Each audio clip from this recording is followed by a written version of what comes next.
வங்கதேச புலிகளை அலறவிட்ட இந்திய சிங்கங்கள். இந்தியா அபார வெற்றி.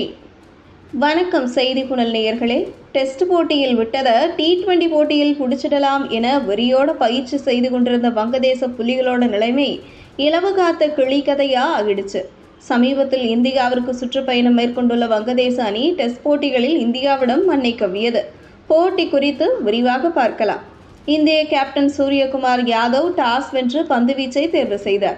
வங்கதேசம் களமிறங்கியதும் ஆட்டம் வேகம் எடுக்கலாம் என்ற எதிர்பார்ப்பு இருந்தாலும் இந்திய அணியின் பந்துவீச்சு அதிரடியான திருப்பத்தை கொடுத்தது.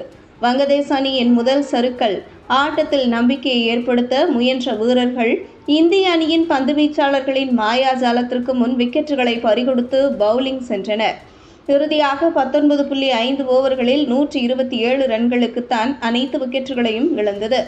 வருண் சக்கரவர்த்தி 3 விக்கெட்டுகளையும் ஹர்ஷ்தீப் சிங் மற்ற 3 விக்கெட்டுகளையும் வீழ்த்தி வங்கதேசத்தை பூரண கட்டுக்குள் கொண்டு வந்தனர். ஹர்திக் பாண்டியாவும் வாஷிங்டன் சுந்தரும் தங்களின் பங்களிப்பை காட்டினர்.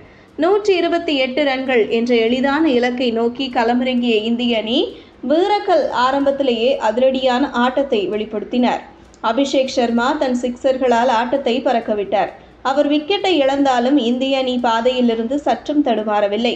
கேப்டன் சூரியகுமார் யாதவ் அவரது அசுர ஆட்டத்தை களத்தில் வெளிப்படுத்தி 29 ரன்கள் சேர்த்தார்.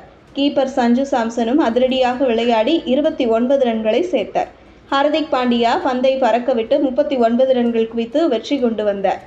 இந்திய அணி 7 விக்கெட்டுகள் வித்தியாசத்தில் வங்கதேசத்தை வெற்றி பெற்றது. மொத்தம் 11.5 ஓவர்களுக்குள் 132 ரன்களை எளிதாக அடித்து இந்திய அணி அபார வெற்றி பெற்றது. முதல் போட்டியில் இந்தியா 1-0 என்ற கணக்கில் முன்னிலை பெற்றுள்ளது.